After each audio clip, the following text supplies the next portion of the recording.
Hello everyone, स्वागत है आपका इस प्यारे से यूट्यूब चैनल पे। मेरा नाम है शौर और मैं बीएससी नर्सिंग थर्ड ईयर का स्टूडेंट हूँ। तो आज के हमारे इस वीडियो में हम बात करेंगे अटल बिहारी वाजपेयी मेडिकल यूनिवर्सिटी के पेपर के बारे में, जो कि आपका ये जुलाई 24 का ये पेपर है। और ये हम सिंह फाउंडेशन 1 और 2 एनुअल ये सब्जेक्ट होता है, तो इसको हम लोग कंप्लीट करेंगे इस वीडियो में। ठीक है, तो यह आपका जो पेपर है वो 75 नंबर का होता है और इसमें कुल आपके मतलब डिफरेंट टाइप के क्वेश्चंस रहते हैं। जैसे कि क्वेश्चन नंबर 1 है हमारा, जिसमें आपका लॉन्ग लॉन्ग क्वेश्चन 2 रहता है, जो कि आपका 30 मार्क्स का रहता है। ठीक है, 15 मार्क्स के एक क्वेश्चन रहते हैं, तो इसके हिसाब से 2 क्वेश्चन रहते हैं। ठीक है, 15 नंबर का एक, 15 नंबर का 2। ठीक है, तो ये आपका 2 क्वेश्चन लॉन्ग रहता है, जो कि 30 नंबर का होता है। जो तीसरा क्वेश्चन रहता है वो आपका मतलब 25 नंबर का होता है, जिसमें आपका 5-5 नंबर के एक क्वेश्चन रहते हैं। देन क्वेश्चन नंबर 4 है, जो आपका मतलब 2-2 नंबर के रहते हैं, 8 नंबर के होते हैं। ठीक है, और क्वेश्चन नंबर 5 है, जो कि आपका 12 नंबर का रहता है, 12 क्वेश्चंस रहते हैं एमसीक्यूज। ठीक है, इस तरीके से हमारा ये क्वेश्चन पेपर रहता है। तो अब हम इसमें क्वेश्चन को एक-एक को सॉल्व करेंगे और देखेंगे कितना टाइम किस में देना चाहिए, और इसके साथ-साथ कितना आपको कौन से क्वेश्चन के लिए पेजेस लेना चाहिए, और इसको हम लोग सॉल्व करेंगे साथ में। ठीक है, तो चलिए स्टार्ट करते हैं और देखते हैं। पहले तो मैं बता दूँ, इसमें अगर आपको एक ही कॉपी मिलता है, जो कि आपका 32 पेजेस होते हैं कुल मिला के। ठीक है, 32 पेजेस में कुल ऐसे होता है कि आपको करना रहता है इसको 3 घंटे में, और आपको पूरे के पूरे क्वेश्चंस को करने होते हैं। ठीक है, तो मैं क्वेश्चन नंबर 5 से बढ़ूँगा। ठीक है, आप इसको एक पेज में तो कर ही लोगे, 1 से 2 पेज में। ठीक है, इसको साइड कर दो 1 से 2 पेज में। अब लॉन्ग की तरफ बढ़ें तो ये 7 से 8 पेज में आपको करना होता है। ठीक है, ये वैसे तो 15 नंबर का होता है, तो आप इसको 6 से 7 करोगे तो भी बढ़िया है, या फिर 7 से 8 करोगे तो मस्ट है। ठीक है, बहुत अच्छा रहेगा। तो इस तरीके से आपका क्वेश्चन नंबर 1 और 2 हो जाएगा। ठीक है, अब हम 5 नंबर के क्वेश्चन की तरफ बढ़ेंगे। इसमें 5 क्वेश्चंस रहते हैं, तो इसमें 4 से अगर 3 से 4 या 4 से 5 करोगे तो ज़्यादा बेटर रहता है। और 2 नंबर के क्वेश्चन में तो 1 पेज एक के लिए बहुत होता है। आप 2 पेज भी कर सकते हो, वरना 1 पेज तो मस्ट है। ठीक है, इस तरीके से आप इसको कर सकते हो। तो अब ये डिवीज़न हो गया। अब टाइम बाउंडेशन की अगर बात करें, तो टाइम बाउंडेशन में आप कुछ ऐसे कर सकते हो कि क्वेश्चन नंबर 1 है, इसमें आप आधा घंटा दे दो। क्वेश्चन नंबर 2 में भी आप आधा घंटा दे दो। इस तरीके से आपके 1 घंटे हो गए। ठीक है, अब क्वेश्चन नंबर इसमें जो तीसरा है, मतलब कि 5 नंबर के जो क्वेश्चंस हैं, इसमें आप मतलब 1 घंटे दे दो, क्योंकि 5 क्वेश्चंस हैं, आपको मतलब 45 मान लो। ठीक है, 45 मान लो कि आपको लगेगा ही। ठीक है, 15 के हिसाब से। अब इसको आप 45 में करो या मतलब 2 घंटे में कर लो। अब बचा 1 घंटे, तो इसको कर लो, और देन आपका ये जो 12 एमसीक्यूज़ है उसको कर लो। इस तरीके से आप पूरा क्वेश्चन पेपर कर सकते हो। इसमें आपको टाइम को देख के करना होगा, क्योंकि जो पेपर है बहुत ज़्यादा लेंदी आता है, आपको आता हुआ क्वेश्चन भी छोड़ आओगे। ठीक है, तो इस तरीके से आपको करना होता है। अब हम इसके क्वेश्चन के मतलब एक-एक क्वेश्चन को देखते हैं। पहले क्वेश्चन की अगर हम बात करें, तो इसमें 2024 का ये पेपर है। ठीक है, क्वेश्चन नंबर 1 है हमारे पास, डिफ़ाइन करना है कम्युनिकेशन को, और इसके जो भी मतलब वेरियस टाइप होते हैं कम्युनिकेशन के उसको। ठीक है, ये हमारा 7 मार्क्स के लिए है। ठीक है, इसके बाद से इसको हमें बताना है कि इसके अंदर जो रोल होता है नर्स का, जो कि अलग-अलग जो ओवरकम करती है बैरियर्स, जो कि इफ़ेक्टिव मतलब कम्युनिकेशन को करता है, तो ये हमारा 8 नंबर का है। ठीक है, क्वेश्चन नंबर 2 की बात करें, तो हेल्थ असेसमेंट बताना है, और जो पर्पस होता है हेल्थ असेसमेंट का उसको बताना है 7 नंबर में। और इसके साथ-साथ जो भी बिलीफ होती है अलग-अलग, ब्रीफ में हमें बताना है कि जो भी इंटरव्यू करना होता है, टेक्निक क्या होती है उसके बारे में। ठीक है, तो आपको मैंने आज ही मतलब कल परसों में ही एक वीडियो डाला था, उसमें आपको प्रॉपर तरीके से हेल्थ असेसमेंट अच्छे से पढ़ाया है, तो आप वन शॉट में उसको जाके देख सकते हो। ठीक है, अब हम क्वेश्चन नंबर 3 की तरफ बढ़ें, तो इसमें 5 क्वेश्चन हैं कुल मिला के। टाइप ऑफ बेड है, नर्सिंग डायग्नोसिस है, स्टेज ऑफ प्रेशर अल्सर है, आरटी फीडिंग है, फिर इसके बाद से लास्ट जो है वो आपका जो भी मतलब फ्लूइड और इलेक्ट्रोलाइट का बैलेंस है नर्सिंग केयर का। ठीक है, स्ट्रेसर है, इसके बाद से टेक्निक है बैक केयर का, यूरिनरी कैथेटर का ये है। ठीक है, और ये लास्टली हमारा अलग-अलग जो भी टेम्परेचर के साइड्स हैं उनको देखते हैं। ठीक है, अब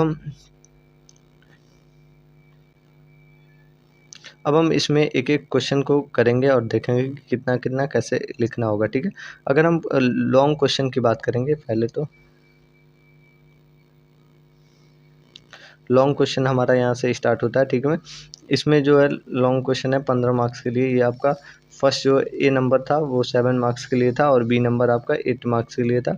पहले तो हम जो क्वेश्चन है उसको पढ़ेंगे और उसको पढ़ के हमें डिवाइड करना होगा, ठीक है। डिफाइन करना है कम्युनिकेशन को और जो भी वेरियस इसके मतलब बैरियर्स होते हैं कम्युनिकेशन के उसको करना है, ठीक है। तो आपको इसको डायरेक्ट डिफाइन कर सकते हो। डेफिनेशन में आप लिखोगे communication is a process of exchange information, idea, thought, feeling between two और more people through verbal, non verbal, written methods. ये अलग अलग, जैसे कि कम्युनिकेशन है एक प्रोसेस होता है एक्सचेंज का, जैसे कि इंफॉर्मेशन हम लोग शेयर कर सकते हैं, आइडियाज़ शेयर कर सकते हैं, थॉट शेयर कर सकते हैं, फीलिंग्स को एक ग्रुप में कर सकते हो या फिर दूसरे से कर सकते हो। वर्बल हो सकता है, नॉन वर्बल हो सकता है, रिटन हो सकता है, इस तरीके से हो सकता है, ठीक है।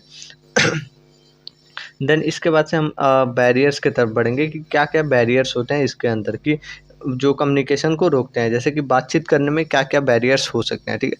फर्स्टली आपके लैंग्वेज बैरियर। लैंग्वेज बैरियर का ये मतलब है कि आप जो लैंग्वेज बोलते हो, जो दूसरा पर्सन है वो दूसरा लैंग्वेज बोल रहा है, ठीक है। डिफरेंट लैंग्वेज हो गया या फिर मेडिकल जो भी आपके jargon हो गया वो सब हो गया, ठीक है। अब कल्चर की बात करेंगे। कल्चर बैरियर है, डिफरेंट जो कस्टम, ब्रीफ और वैल्यूज़ है उसके हिसाब से जो मतलब बैरियर्स हो सकते हैं। साइकोलॉजिकल बैरियर हो सकता है, कोई भी स्ट्रेस है, एंजाइटी है या डिप्रेशन है, उस चक्कर में आपको कुछ नहीं बोला जा रहा है, ठीक है। अब इसके बाद से फिजिकल बैरियर में आपके नॉइस हो गया, फिर डिस्टेंस हो गया या फिर क्लोज डोर हो गया। फिर आपके जो फिजियोलॉजिकल बैरियर में हियरिंग लॉस हो गया या फिर स्पीच डिफ़िकल्टी हो गई, ये सब हो सकता है। इमोशनल बैरियर में एंगर हो सकता है, फ़ियर हो सकता है या फिर साइनेस हो सकता है, ठीक है। इसके बाद से हमारे पास ऑर्गेनाइज़ल जो बैरियर हो सकता है, उसमें लॉस ऑफ हेरिटेज हो सकता है या फिर अनक्लियर पॉलिसीज़ हो सकती है। और लास्टली हमारे पास 8 नंबर है परसेप्शन बैरियर। इसमें मिसअंडरस्टैंडिंग हो सकता है या फिर अजम्पशन हो सकता है। इस तरीके से हमारा ये हो सकता है। अब हम इसके आगे बात करेंगे कि जो दूसरा क्वेश्चन हमारे पास था ये हमारा 8 नंबर के लिए, ठीक है, मेनली।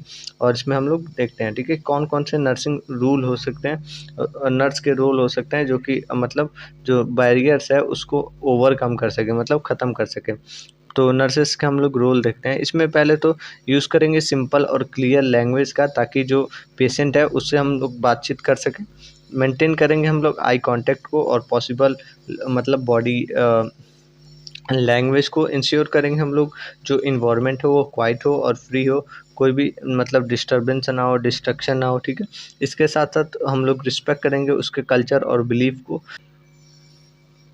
इसके बाद से यूज़ करेंगे हम लोग इंटरप्रेयर, जो भी मतलब प्रेटर जो भी लैंग्वेज होगा, डिफरेंट लैंग्वेज होगा उसको। इसके साथ-साथ रिपीट करेंगे हम लोग और रीफ्रेज़ करेंगे मतलब इन्फॉर्मेशन को, ताकि वो चेक कर सके उसको समझ में आ रहा है कि नहीं। यूज़ करेंगे हम लोग रिटेन और जो भी उसको समझने वाला एड होगा उसको बेटर एक्सप्लेनेशन के लिए लिसन करेंगे उसके बातों को और रिस्पॉन्स करेंगे और इस एम्पैथी देंगे, ठीक है। और इसके बाद से मेंटेन करेंगे कॉन्फिडेंशियलिटी को और ट्रस्ट को। इसके साथ-साथ उसको हम लोग जो भी मतलब पेशेंट है उसको हम लोग मतलब रिस्पॉन्स करेंगे उसके हिसाब से अच्छे से बताएँगे, ठीक है, बातों को।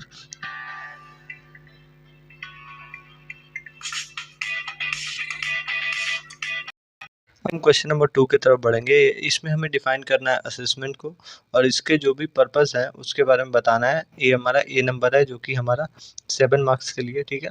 तो चलिए स्टार्ट करते हैं। पहले हम डिफाइन करेंगे हेल्थ असेसमेंट को। हेल्थ असेसमेंट जो है एक सिस्टमैटिक मेथड होता है जो कि कलेक्शन और एनालिसिस के बेसिस पे हम लोग डेटा को बनाते हैं, ठीक है। उसमें मेनली हम लोग जो भी पेशेंट के फिजिकल, साइकोलॉजिकल और सोशल कंडीशन होता है उसके हिसाब से हम लोग उसका रिपोर्ट तैयार करते हैं और उसकी ये एक वेलकम भी टेक्निक होता है, ठीक है।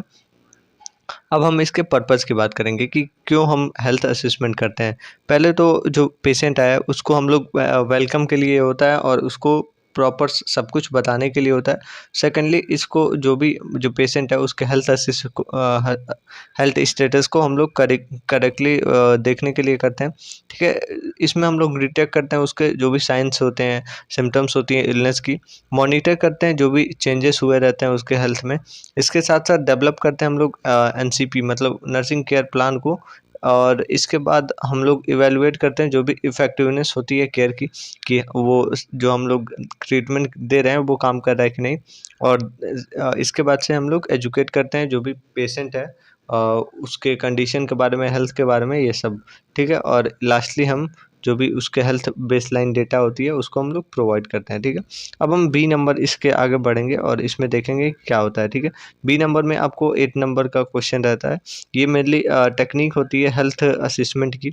इसमें अगर हम बात करें तो टेक्निक की अगर हम बात करें तो पहले तो हम लोग स्टेबलाइज जो भी रिपोर्ट होती है वो देखते हैं, जो भी मतलब अच्छे से हम लोग वेलकम करके उससे बात पूछने की कोशिश करते हैं। पहले हम लोग इंट्रोड्यूस करते हैं खुद को और एक्सप्लेन करते हैं सारे पर्पस को, और इसके बाद से हम लोग यूज़ करते हैं जो भी ओपनिंग क्वेश्चन होता है, जैसे कि कैसे हैं आप, ये सब, कैसा आप फ़ील कर रहे हैं आज के दिन, ठीक है। मेंटेन करते हैं उनके प्राइवेसी और कॉन्फिडेंशियलिटी को। इसके बाद से जो भी मतलब ऑब्ज़र्व करते हैं नॉन वर्बल जो क्यूज़ होता है, जैसे कि बॉडी लैंग्वेज हो गया, एक्सप्रेशन हो गया, ठीक है। इसके बाद से गुड लिसनर भी बनते हैं जो कि सारी बातें अच्छे से सुन के फ्रेश रिपोर्ट बनाते हैं, ठीक है। समराइज़ और क्लेरिफ़ाई करते हैं जो भी पेशेंट की अगर कोई क्वेरी रहती है, ठीक है। और देन इसके बाद से जो रिपोर्ट है उसको हम लोग सही तरीके से प्रिपेयर करके दे देते हैं, ठीक है। तो ये आपका 2 क्वेश्चंस हो गए। अब हम इसके आगे 5 नंबर के जो क्वेश्चंस हैं 25 मार्क्स का होता है, ठीक है। एक-एक करके करेंगे। ये आप 3 से 4 पेज में कर लोगे तो आपका जो पेज है वो भी बचा रहेगा, ठीक है। तो पहले हम ए नंबर देखेंगे, इसमें टाइप ऑफ बेड को बताना है। पहला हमारे पास है क्लोज्ड बेड। क्लोज्ड बेड है, ये हमारे न्यू पेशेंट या आफ्टर डिस्चार्ज पेशेंट के लिए रहता है, ठीक है। ओपन बेड जो रहता है पेशेंट जो कि ऑक्यूपाई किए रहता है बेड को, तो उनके लिए होता है। ऑक्यूपाइड बेड की अगर बात करें तो ये मतलब मेनली मेड होता है हमारे उन पेशेंट के लिए जो मतलब बेड पे रहते हैं, जैसे कि जो लोग पहले से ही बेड पे हैं तो उसको हम लोग ऑक्यूपाइड बेड बोलते हैं। सर्जिकल बेड होता है जो भी हमारा मतलब सर्जरी के बाद दिया जाता है पोस्ट ऑपरेटिव पेशेंट को, ठीक है। फ्रैक्चर बेड होता है, तो फ्रैक्चर बेड में अलग-अलग जो भी मतलब हार्ड सरफेस और ये जो ऑर्थोपेडिक पेशेंट्स होते हैं उन लोगों को देते हैं, ठीक है। अब नेक्स्ट हमारे पास जो है नर्सिंग डायग्नोसिस है। नर्सिंग डायग्नोसिस की अगर बात करें तो ये एक क्लिनिकल जजमेंट होता है नर्सेस को द्वारा, जो एक्चुअल और पोटेंशियल हेल्थ प्रॉब्लम को दिखाती हैं और ये मतलब ट्रीट करती हैं इंडिपेंडेंटली, ठीक है। स्टेप ऑफ नर्सिंग डायग्नोसिस की बात करें, ठीक है। इसमें पहले असिस्ट करते हैं हम लोग डेटा को, जैसे कि कलेक्ट की जो किए हम लोग इन्फॉर्मेशन उसको, ठीक है। आइडेंटिफाई करते हैं जो भी प्रॉब्लम्स है, जैसे कि पेन रिलेटेड जो सर्जरीज है उसमें फॉर्मुलेट करते हैं नर्सिंग डायग्नोसिस को, जैसे नंदा फॉर्मेट हो गया, ठीक है। और इसके बाद से सेट करते हैं हम लोग गोल्स और जो भी आउटकम है उसको, और लास्टली हम लोग प्लान करते हैं इंटरवेंशन को और नर्सिंग इंटरवेंशन को, और इसके बाद से इवैल्यूएशन हम लोग करते हैं, ठीक है। अब स्टेजेस ऑफ जो भी प्रेशर अल्सर है वो देखते हैं, ठीक है। मेनली इसमें 4 स्टेजेस होते हैं। फर्स्ट स्टेज जो होता है वो रेड और जो भी नॉन ब्लैंक केबल जो स्किन होती है और नॉन मतलब कोई ओपन वुंड नहीं होता है। सेकंड स्टेज जो होता है पार्शियल जो स्किन लॉस हो जाता है, इसमें ब्रूसर और जो भी मतलब सोलन अल्सर देखने को मिलता है। thirdly हमारे पास रहता है जो फुल्ली थिकन हो जाता है, स्किन लॉस हो जाता है, विजिबल फैट्स इसमें दिखने लगते हैं, ठीक है। और फोर्थ हमारे पास है जो डैमेज हो जाता है मसल और इसमें बोन और जो भी टेंडन्स हैं वो दिखने लगते हैं। और लास्टली हमारे पास जो है उसमें जो भी अंदर के मतलब हिस्से हैं वो दिखने लगते हैं, जैसे स्वेलिंग हो गया, इस्चर हो गया, ये सब, ठीक है। और ये मतलब यहाँ पे सेल डेथ होना स्टार्ट हो जाता है, ठीक है, और नेक्रोसिस भी। डी नंबर है हमारे पास जिसमें हम लोग आरटी फीडिंग को दिखाना है। आरटी फीडिंग की अगर हम बात करें नर्सिंग केयर की, तो पहले हम डॉक्टर के ऑर्डर को हम लोग चेक करते हैं फीडिंग के लिए, ठीक है। इसके बाद से हम लोग जो भी ट्यूब प्लेसमेंट करना है उसके अकॉर्डिंग हम लोग देखते हैं रिपोर्ट और एस्पिरेशन को मेंटेन करते हैं, जो भी सेमी फाउलर पोजीशन है पेशेंट के फीडिंग मतलब ड्यूरिंग फीडिंग और आफ्टर फीडिंग के लिए, ठीक है। इसके बाद से जो भी रेसिडुअल वॉल्यूम है मतलब बिफोर फीडिंग ईच फीडिंग वो चेक करते हैं और मेंटेन करते हैं हाइजीन को और प्रिवेंट करते हैं एस्पिरेशन से। फ्लश करते हैं जो भी मतलब ट्यूब है वाटर और जो भी मतलब बिफोर और आफ्टर फीडिंग के, और रिकॉर्ड करते हैं इनटेक और आउटटेक पेशेंट के रिस्पॉन्स के हिसाब से, ठीक है। अब हम ई नंबर के तरफ बढ़ेंगे और ये हमारा मतलब मेनली जो है रोल ऑफ नर्स है, जो कि मेंटेन करती है फ्लूइड और इलेक्ट्रोलाइट बैलेंस में, ठीक है। इलेक्ट्रोलाइट बैलेंस हमारे बॉडी के लिए बहुत इंपॉर्टेंट होता है। जैसे कि इसमें हम लोग नर्स के रोल की बात करें तो मेंटेन करते हैं इनपुट और आउटपुट, कि हमने कितना खाया और हमने कितना निकाला, ठीक है। इनपुट और आउटपुट के फ्लूइड जो डेटा होती है वो एब्जॉर्ब करते हैं साइन ऑफ मतलब डिहाइड्रेशन को और फ्लूइड के ओवरलोड को एडमिनिस्टर करते हैं हम लोग। आईवी फ्लूइड को प्रिस्क्राइब रहता है तो मॉनिटर करते हैं हम लोग इलेक्ट्रोलाइट लेवल को, जैसे कि sodium level, potassium, calcium level, ठीक है। एजुकेट करते हैं पेशेंट को, ठीक है, फ्लूइड डाइट और ये सब के बारे में, और रिपोर्ट देते हैं जो भी अगर मतलब नीड होगी उसके अकॉर्डिंग फिजिशियन को। अब हमारे पास ये शॉर्ट आंसर क्वेश्चन है, जो कि आपका 2-2 मार्क्स के 4 क्वेश्चंस हैं, ठीक है। अब इसको हम लोग देखते हैं। अगर हम बात करें तो पहला हमारे पास है टाइप ऑफ स्ट्रेसर। स्ट्रेसर जो होता है कि जो चीज़ हमें स्ट्रेस देता है या फिर उन सभी चीज़ों को हम लोग बोलते हैं स्ट्रेसर। देखिए, पहला हमारे पास है फिजिकल स्ट्रेसर है, ठीक है। कोई भी इंजरी है या इन्फेक्शन है तो इसकी वजह से जो स्ट्रेस आता है उसको हम लोग बोलते हैं। सेकेंडली, इमोशनल स्ट्रेसर, जो फियर है, एंजाइटी है, इसकी वजह से अगर फियर हो रही स्ट्रेस आ रहा है तो इसको हम लोग बोलते हैं। थर्डली हमारे पास है इन्वायरमेंटल स्ट्रेसर, नॉइज़ है या फिर पॉल्यूशन है इसकी वजह से हो रहा है, या सोशल स्ट्रेसर हो सकता है, रिलेशनशिप हो गया या फिर वर्कलोड हो गया इसकी वजह से, ठीक है। ये अलग अलग आपके स्ट्रेसर के टाइप्स हो गए, ठीक है। अब बी नंबर की तरफ बढ़ेंगे तो केयर ऑफ हमारे पास यूरिनरी मतलब कैथेटर है, तो इसमें हम लोग मेंटेन करेंगे हाइजीन को, जो भी इंसर्ट साइट्स होगा वहाँ पे यूज़ करेंगे हम लोग एस्पिरेशन टेक्निक को, मतलब केयर के टाइम पे इंश्योर करेंगे फ्री यूरिन फ्लो हो, और इसके बाद से जो भी एम्प्टी करना होगा और मेज़र करना होगा यूरिन आउटपुट को हम लोग चेक करेंगे, ठीक है। अब हमारे पास नेक्स्ट सी नंबर है, जिसमें हम लोग टेक्निक ऑफ बैक केयर को देखेंगे। पहले तो वार्म वाटर, स्पॉन्ज और मसाज हम लोग देंगे, स्पॉन्ज बाथ और मसाज देंगे, ठीक है। यूज़ करेंगे लोशंस, ऑयल, और ताकि प्रिवेंट हो सके ड्राइनेस, और इसके बाद से जेंटली हम लोग रब करेंगे और इम्प्रूव करेंगे सर्कुलेशन को, और टर्न करेंगे जो भी पेशेंट होगा आफ्टर 2 आवर्स, ताकि उसका बैक में सर्कुलेशन प्रॉपर बना रहे, ठीक है। हमारे पास लास्ट नंबर डी नंबर है, साइट ऑफ ये टेम्परेचर हम लोग कहाँ कहाँ से चेक कर सकते हैं। तो टेम्परेचर हम लोग ओरल ले सकते हैं, एक्सियल दे सकते हैं, ठीक है, रेक्टल दे सकते हैं, ठीक है। ये टेम्पनिक देख सकते हैं और टेम्पोरल देख सकते हैं, ठीक है। और ये आपके बाद इसके बाद से हम बात करें तो ये हमारा जो भी एमसीक्यूज था उसका है, ठीक है। इसको हम लोग देखते हैं।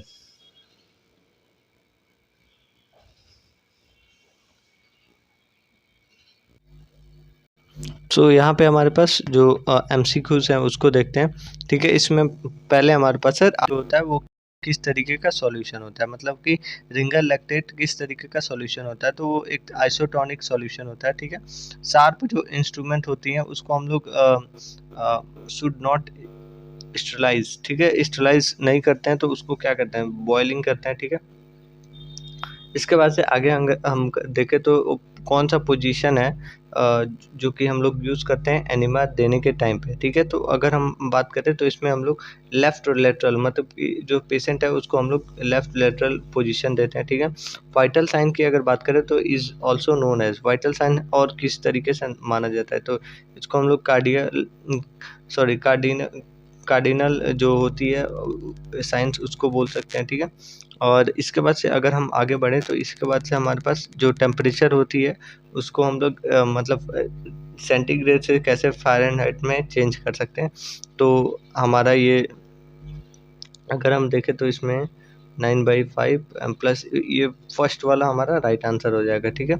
इसके बाद से हम आगे बढ़े तो हमारे पास नेक्स्ट क्वेश्चन है, जो वुंड हीलिंग होती है उसमें कौन सा विटामिन मतलब एडमिनिस्टर किया जाता है, तो विटामिन सी जो है वो वुंड हीलिंग में ज़्यादा बेटर काम करता है, ठीक है।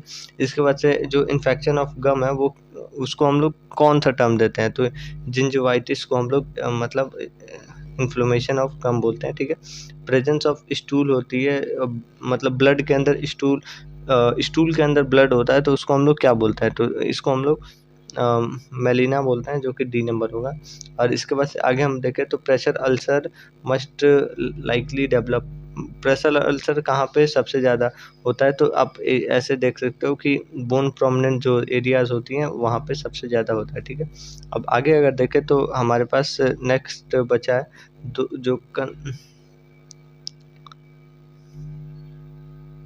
जो कंस्ट्रक्शन होती है हमारे वेंट्रिकुलर चैम्बर के में, तो वो मतलब उसको हम लोग क्या कहते हैं, तो उसको हम लोग सिस्टोलिक बोलते हैं, ठीक है। बस नेक्स्ट हमारे पास स्टेज जो होती है डिक्यूबिटस अल्सर का, जैसे कि सबक्यूटेनियस टिश्यूज़ हो गया, इस स्टेज में कौन सा स्टेज में ये डैमेज होता है, तो इसमें अगर बात करें तो ये तीसरा नंबर स्टेज होता है, और इसके बाद से मतलब सबसे खतरनाक वाला स्टेज होता है, ठीक है। अब इसके बाद से हम लोग देखते हैं लास्ट जो एडमिनिस्टर करते हैं हम लोग ड्रग को ट्रॉपिकल फ्रिक्शन में स्किन के ऊपर, उसको हम लोग क्या कहते हैं, तो उसको हम लोग इन्यूशन बोलते हैं, ठीक है, डी नंबर। तो ये इस तरीके से हमारा जो 2024 का ये पेपर है जुलाई का, वो हमारा कंप्लीट होता है। अगर आपको इससे रिलेटेड कोई भी प्रॉब्लम है या क्वेरी है तो नीचे कमेंट करके पूछ सकते हो, और इसके साथ साथ अगर आपको कोई भी मतलब और अदर मतलब सब्जेक्ट के रिलेटेड प्रॉब्लम है तो आप कमेंट करके पूछ सकते हो, ठीक है। मिलते हैं नेक्स्ट वीडियो में, अभी के लिए thank you, have a good day